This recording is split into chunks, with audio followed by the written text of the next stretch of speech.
Rowdy sheeter ಒಬ್ಬಾತನನ್ನು ತಂಡವೊಂದು ಮಾರಕಾಸ್ತ್ರದಿಂದ ಕೊಚ್ಚಿ ಕೊಲೆಗೈದು ಪರಾರಿಯಾಗಿರುವ ಘಟನೆ ಇಂದು ನಸುಕಿನ ಜಾವ ಮಂಗಳೂರಿನ ಹೊರವಲಯದಲ್ಲಿ ನಡೆದಿದೆ.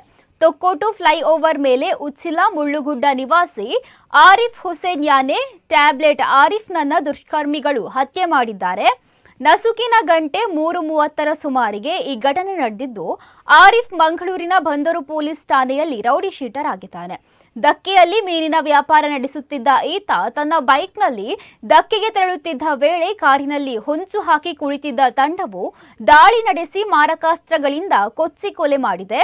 ಕಳೆದ 2022ರ ಮೇ ತಿಂಗಳಲ್ಲಿ ಆರಿಫ್ ಇದೇ ರೀತಿ ಮುಂಚಾನೆ ಬೈಕ್ನಲ್ಲಿ ದಕ್ಕೆಗೆ ತೆರಳುತ್ತಿದ್ದ ವೇಳೆ ಟೋಪಿ ನೌಫಲ್ ತಂಡವು ದಾಳಿ ನಡೆಸಿ ಚೂರಿಯಿಂದ ಇರಿದು ಕೊಲೆಗೆ ಯತ್ನಿಸಿತ್ತು.